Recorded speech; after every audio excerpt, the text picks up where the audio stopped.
Information, recherche, rétinite pigmentaire organise ses 37e rencontres nationales ici à Montpellier pour la première fois. 5e conférence, Christelle Monville, professeure de recherche à l'ISTEM d'Evry. Rétinite pigmentaire, un point sur l'essai de thérapie cellulaire français.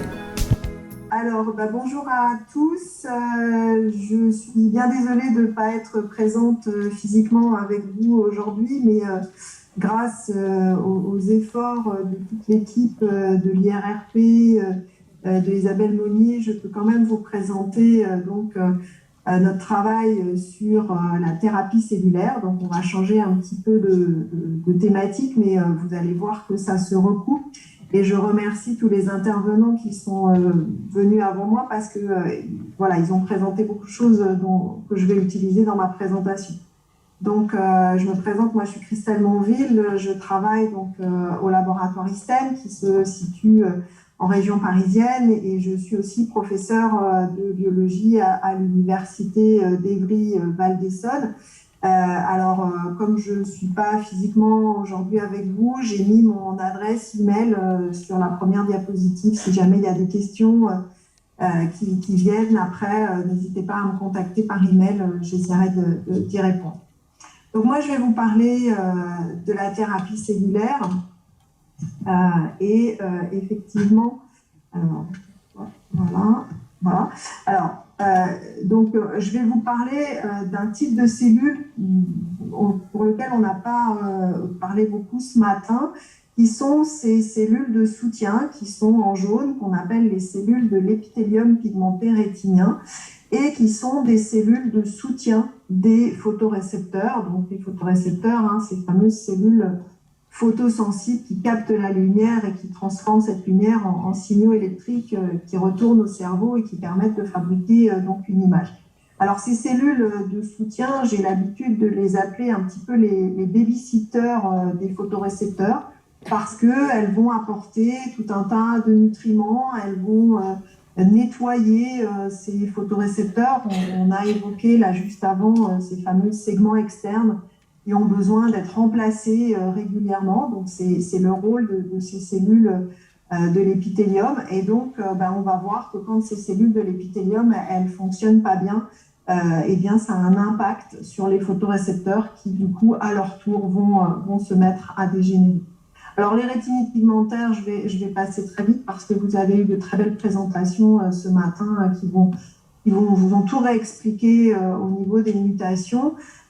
C'est des mutations qui affectent les photorécepteurs et il y a une petite partie de ces rétinites pigmentaires qui, c'est à peu près 5%, alors je parle sous le couvert des cliniciens et des généticiens, qui vont affecter cet épithélium et donc cet épithélium va dysfonctionner et donc ça va avoir un impact sur les photorécepteurs.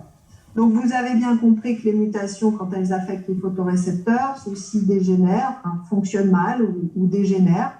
Et puis, quand les mutations affectent ces cellules de l'épithélium, dans un deuxième temps, on va avoir une perte des photorécepteurs. Donc, il faut bien comprendre ce mécanisme. C'est une mutation sur ces cellules de l'épithélium qui, ensuite, entraîne la mort des photorécepteurs. Alors, je vais évoquer une deuxième famille de maladies qui sont les dégénérescences maculaires liées à l'âge. Ce ne sont pas des maladies génétiques, ce sont des maladies multifactorielles, essentiellement liées à l'âge. Il y a d'autres facteurs qui interviennent. Ça touche beaucoup plus de patients en France et dans le monde. Et pourquoi est-ce que je vous en parle? Parce que dans cette maladie, dans cette famille de maladies, là aussi, ce sont ces fameuses cellules de l'épithélium pigmenté qui vont être atteintes. Alors, c'est le cas dans les deux formes de DMLA. Je vais assez vite, mais on a la première forme qui est la DMLA humide, dans laquelle ce sont les vaisseaux qui sont en dessous de ces cellules de l'épithélium qui vont pour des raisons qu'on connaît encore pas très bien, pas complètement, vont se mettre à proliférer, vont envahir la rétine, vont détruire les cellules de l'épithélium. Et donc, dans un deuxième temps, vous avez bien compris, ce sont les photorécepteurs qui meurent. Alors, il existe des traitements pour cette forme qui consistent en des injections de molécules qui vont freiner, ralentir, stopper la prolifération des vaisseaux. Alors, malheureusement, chez certains patients, cette efficacité n'est pas pérenne dans le temps, ça s'arrête. Et cette forme va se transformer en la deuxième forme de la dégénérescence maculaire, qui est la forme sèche. On dit que c'est une forme atrophique, où là aussi, tous les mécanismes ne sont pas encore connus, mais ce sont les cellules de l'épithélium qui vont là aussi dysfonctionner, voire mourir, parce qu'il y a des déchets qui s'accumulent. Est-ce qu'il y a une inflammation, ils ne sont plus capables d'éliminer tous les déchets qui se forment dans la rétine. Et là aussi, bien, ça entraîne la mort de ces cellules épithéliales. Et là aussi, dans un deuxième temps, la mort des photorécepteurs. Alors, pour les DMLA, c'est plutôt une atteinte de la région centrale, de la macula, alors qu'on l'a dit, pour les rétinites pigmentaires, c'est plutôt une atteinte de la région périphérique.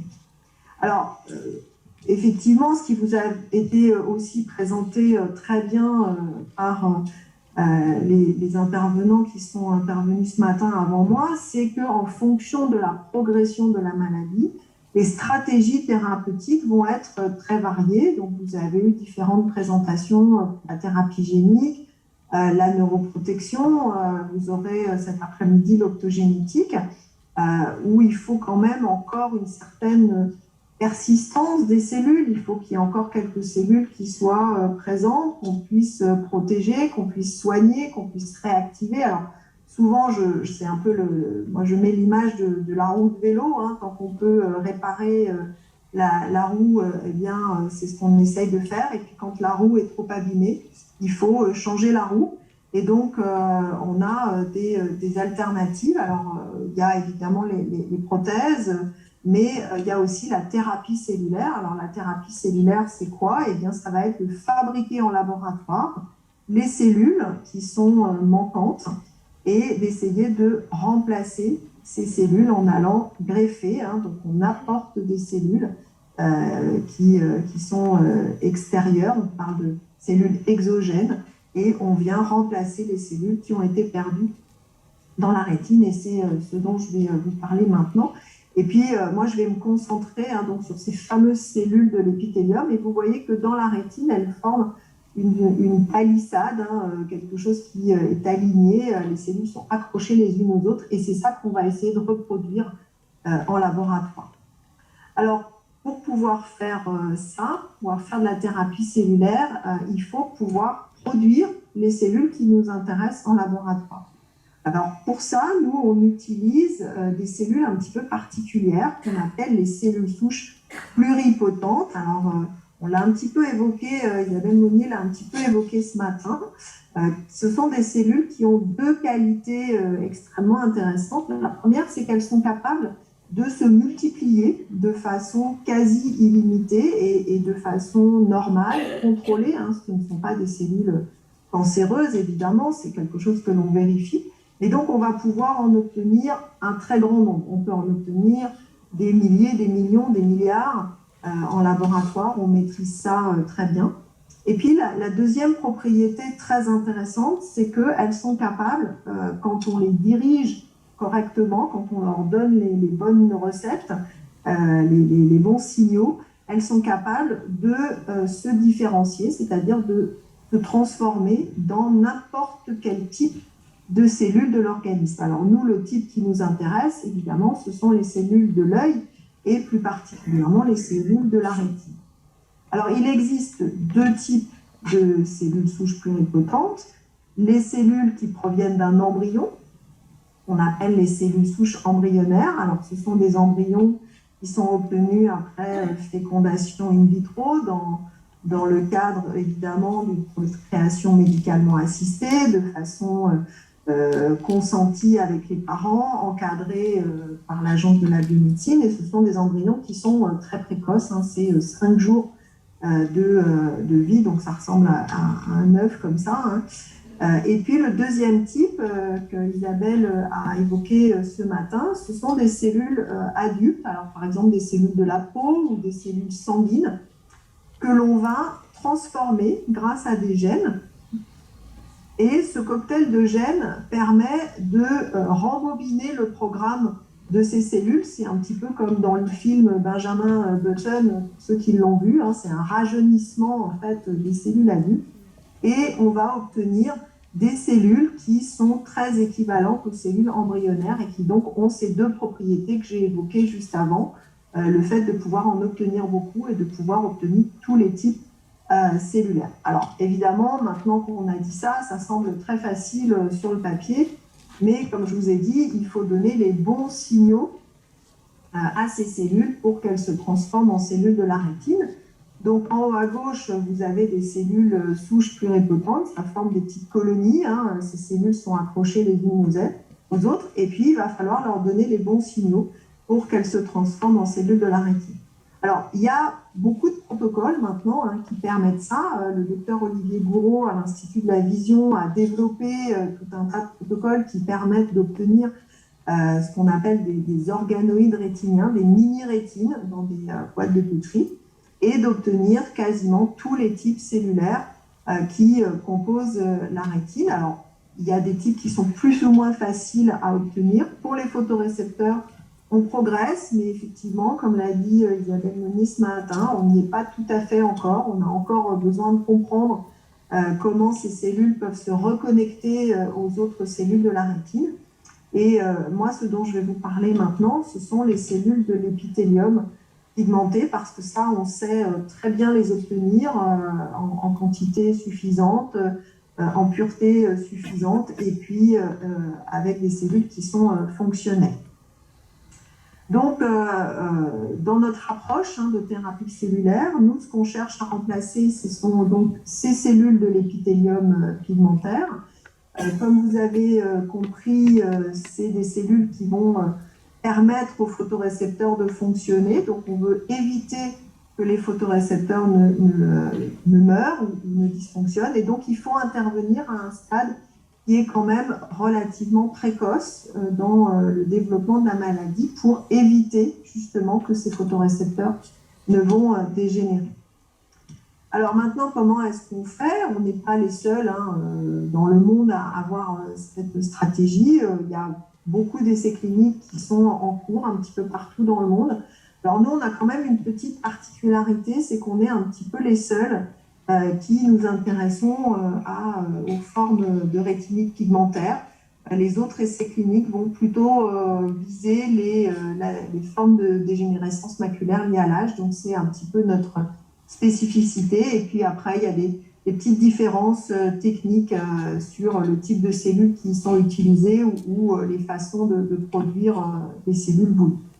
Alors, comment est-ce qu'on fait, nous, au laboratoire, pour fabriquer ces cellules épithéliales de la rétine? Alors, je vais aller quand même assez vite. On part donc de cellules embryonnaires, on les multiplie, donc on obtient une banque de cellules, et puis ensuite on va différencier ces cellules, donc transformer ces cellules embryonnaires en cellules épithéliales. Et puis ces cellules épithéliales, on les congèle.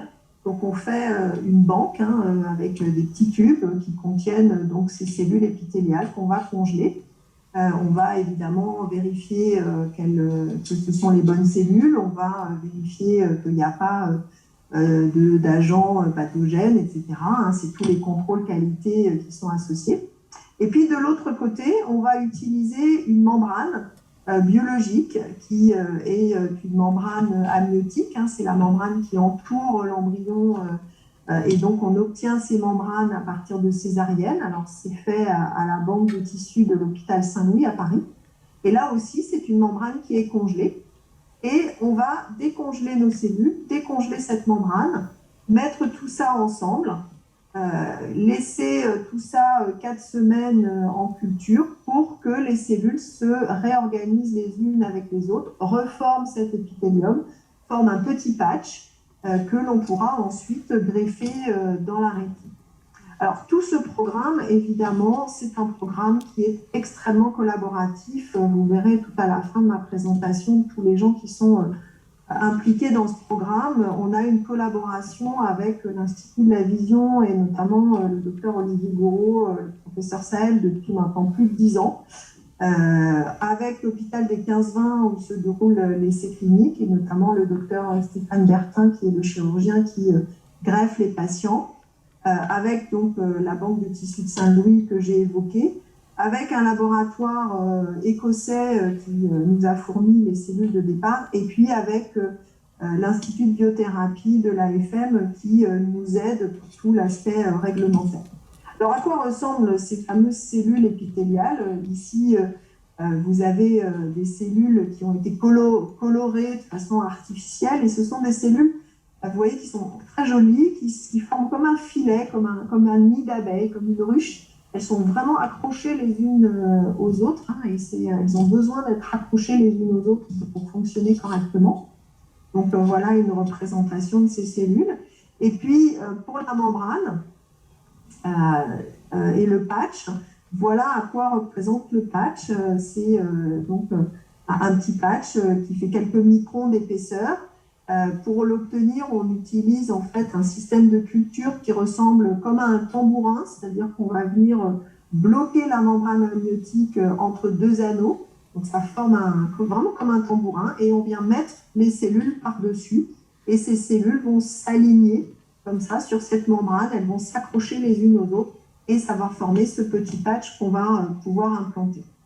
Et puis, on a vérifié que ce petit patch, ces cellules fonctionnaient correctement. Tout à l'heure, on vous a dit que ces cellules épithéliales, elles étaient capables de remplacer les bouts de segments externes des photorécepteurs. Ce sont les petites billes vertes que vous voyez.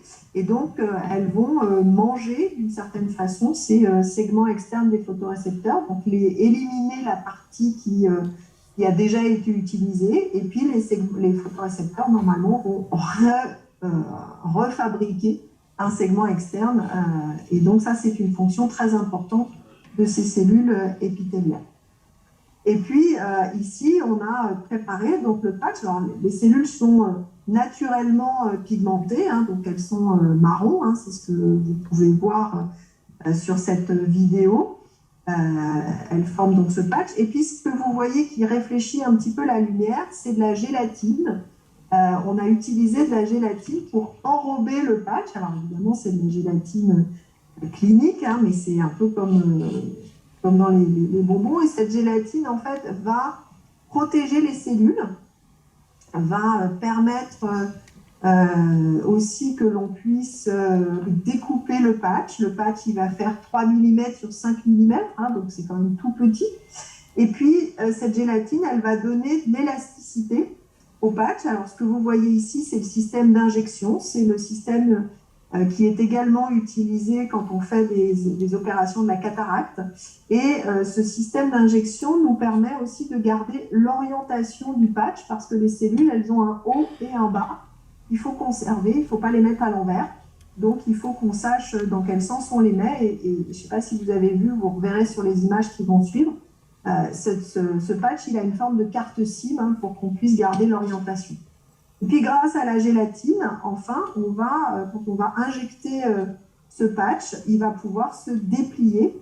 Et puis, la technique de chirurgie, c'est la technique qu'a décrit Alejandra ce matin, qui est une injection sous-rétinienne. Hein. Donc, ce patch, il va être injecté sous la rétine des patients, exactement comme vous l'a expliqué Alejandra ce matin pour la thérapie génique, en créant une petite bulle et en venant appliquer ce patch. Alors, on a fait des études chez l'animal, chez des modèles rongeurs de rétine pigmentaire, et on a vérifié qu'effectivement, quand on greffait le patch, on allait pouvoir protéger les photorécepteurs. Donc là, tout à fait à gauche, vous avez une rétine normale. On voit la couche de photorécepteurs avec tous ces petits points blancs, hein, qui sont tous les noyaux de ces photorécepteurs. Au milieu, vous avez une rétine malade. Vous voyez que les photorécepteurs ont complètement disparu, quasiment complètement disparu. Et puis, complètement à droite, on voit que lorsque l'on greffe le patch, avant que les photorécepteurs n'aient complètement disparu, eh bien, on arrive à les préserver, on arrive à les protéger et à garder une couche de photorécepteurs qui est fonctionnelle. Alors, évidemment, avant de passer chez l'homme, on doit vérifier chez un animal plus gros que toute la procédure chirurgicale est bien tolérée, qu'on ne va pas endommager la rétine. Et puis, on va aussi vérifier que toute la procédure de fabrication du patch est correcte, le transport du patch est correct. Ce que j'ai oublié de vous dire, c'est que ce patch, il est fabriqué à Nantes et que les patients sont greffés à Paris. Donc, il faut que les patchs soient emportés de Nantes à Paris. Et tout ça, il faut le vérifier, hein, évidemment, avant de commencer l'essai clinique. Sachant que la logistique est toujours un petit peu compliquée. Là, je vous ai fait un petit schéma pour vous montrer un petit peu comment ça se passe. On va produire donc les patchs à Nantes. On va les produire pendant 4 semaines et puis ensuite on va ce qu'on appelle les libérer. Pardon. On va les libérer et puis on va les envoyer à Paris. Alors pour ça, on les envoie dans 2 camionnettes séparées au cas où il y a une camionnette qui a un problème. Et puis ils arrivent à Paris et il faut qu'ils soient transplantés dans les 24 heures qui suivent leur arrivée à Paris. Donc tout ça, ça se teste, ça se vérifie avant. Alors voilà le dispositif qu'on a utilisé pour préparer les patchs, parce que utiliser des pinces et des ciseaux, comme je vous l'ai montré sur la petite vidéo d'avant, ben, c'est pas très simple pour une application clinique. Donc on a été obligé de développer un système un petit peu spécifique. Alors là, on l'a coloré en rose pour pouvoir le voir. Donc à droite, vous avez ce fameux insert de culture avec les cellules qui sont colorées. Et puis ce que vous voyez en blanc, bah, c'est le patch qui a été découpé. Et donc vous voyez que ce patch, il a effectivement une forme de carte aussi. Alors on ne le voit pas forcément très très bien, mais le patch, il est ici resté. Et donc c'est ça que le chirurgien va prélever et va implanter sous la rétine. Donc on a testé ça chez le macaque. Donc ici, vous avez une vue du fond d'œil avec le patch qui est appliqué dans la région centrale, hein, puisque ce qu'on veut, c'est protéger la vision centrale. Et on voit que le patch est parfaitement disposé à cet endroit, qu'il est parfaitement déplié. Et puis, grâce à une technique qui vous a été aussi présentée ce matin, qui est l'OCT, hein, donc on fait un scan, une sorte de scan de la rétine, on voit que le patch est bien déposé dans la rétine et que la rétine n'est pas abîmée par cette chirurgie, que le patch est bien stable au cours du temps. Et c'est vraiment la première chose qu'on regarde, hein, ça a été évoqué dans la discussion juste avant. Les premiers essais sont là pour vérifier la bonne tolérance, la sécurité du geste chirurgical, la sécurité du patch. Et évidemment, ce qu'on cherche à savoir, c'est si on ne va pas abîmer plus la rétine, puisqu'on est censé apporter quelque chose de thérapeutique. Alors, ce fameux essai clinique, alors tout ce que je vous ai présenté là, ça nous a pris quasiment 10 ans, un peu plus de 10 ans, hein, pour que ce soit au point et mis en place. On a eu l'autorisation de l'essai clinique en 2019. Et donc, on a commencé cet essai clinique. C'est un essai clinique dont on dit qu'il est de phase 1-2, c'est-à-dire qu'on cherche d'abord à regarder la sécurité et éventuellement des bénéfices. Et ça s'adresse à des patients qui ont des mutations très spécifiques, qui ont des mutations qui touchent l'épithélium pigmentaire, comme des mutations comme LRAT ou MRTK. On a 2 groupes de patients. 2 premiers patients avec une acuité visuelle qui est vraiment très basse. Ces patients avaient une perception de la lumière, hein, mais c'est tout. Et après, un deuxième groupe de patients qui ont une acuité visuelle qui est meilleure et surtout qui ont encore des photorécepteurs qu'on cherche donc à préserver. Où est-ce qu'on en est de cet essai clinique? On a commencé donc l'essai en septembre et en octobre 2019. Les 2 premiers patients ont été greffés. Donc ça fera maintenant presque 2 ans à l'automne. Hein. Et puis, il s'est passé ce que tout le monde a vécu, hein, c'est-à-dire cette crise sanitaire qui nous a malheureusement un petit peu tous ralenti. Et donc, l'essai clinique a été stoppé pendant quasiment 1 an. Et on a pu recommencer l'essai en octobre 2020. Un 3e patient a été greffé. Et ensuite, on a greffé un 4e patient en février 2021 et un 5e patient en mars 2021. Donc, on est pour l'instant à 2 patients du premier groupe qui ont été greffés et 3 patients du 2e groupe. Et vous voyez que dans ce 2e groupe, l'objectif est de pouvoir greffer 10 patients. Donc, on va reprendre ça là en septembre 2021. Alors, je ne peux pas vous montrer beaucoup de résultats puisque finalement, on a redémarré il y a peu de temps, mais je vais quand même vous montrer les 2 premiers patients qui ont été greffés il y a maintenant 1 an et demi. Chez ces patients, donc, le patch a été correctement positionné dans la rétine au niveau maculaire. Alors, je ne sais pas si vous voyez très très bien, mais en fait, le patch est visible dans ce petit rectangle rouge. La ligne du haut correspond à la greffe 2 mois après la transplantation et la ligne du bas correspond à la greffe 13 mois après la transplantation. Donc, le patch n'a pas bougé, la rétine n'a pas bougé non plus.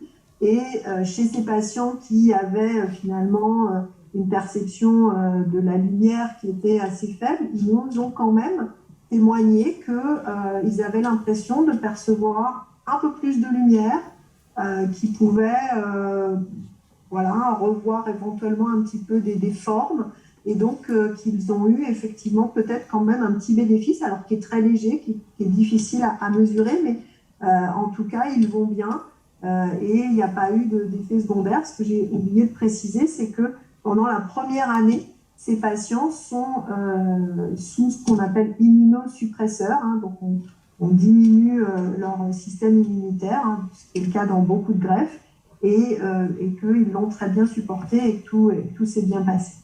Donc voilà ce que je peux vous en dire pour le moment, et donc je finis avec évidemment la diapositive de remerciement. Alors je ne vais pas parler de tous les gens qui sont sur cette diapositive, mais vous voyez qu'ils sont nombreux. Quand on s'embarque sur des essais cliniques, on construit un village entier dans lequel on apporte des éléments nouveaux à chaque fois. Et donc, je remercie vraiment toutes ces personnes-là, toutes ces expertises sans lesquelles on ne pourrait pas réussir.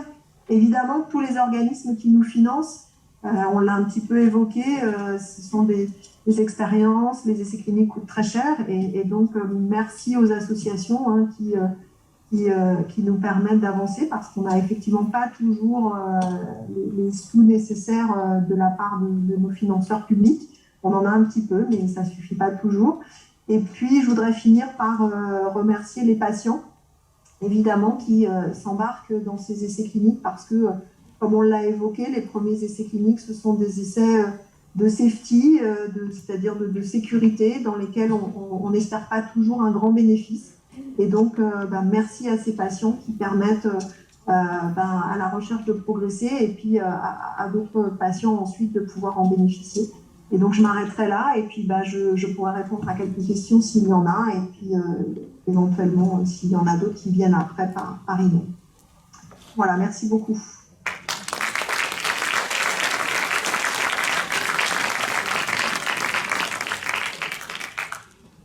Est-ce qu'on a des questions ?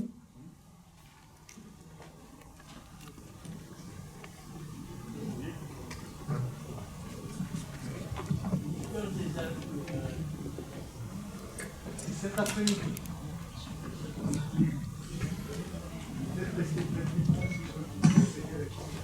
Oui, je voulais savoir ce qui permettait de savoir si on était dans les 5% de, on va dire, de gens qui ont une rétinite pigmentaire et dont l'épithélium est touché?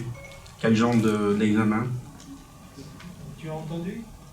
Non, il faudrait me relayer la question, j'ai pas entendu la question. Et comment savoir si on fait partie des 5% de patients qui ont une mutation sur l'épithélium? Alors ça, c'est un diagnostic clinique, hein, donc ça, voilà, effectivement, il faut, via le diagnostic clinique, le diagnostic génétique, qui va permettre de déterminer si c'est une mutation qui permet d'être inclus dans cet essai clinique. Donc ça passe par une visite dans un centre génétique. Le professeur Monnier, je pense, pourra réagir là-dessus. Hein. Je ne suis pas clinicienne, mais effectivement, ça passe par un diagnostic clinique et génétique avant. Ok.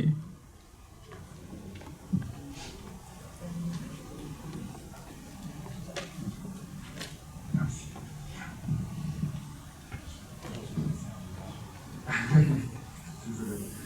Une question un peu technique.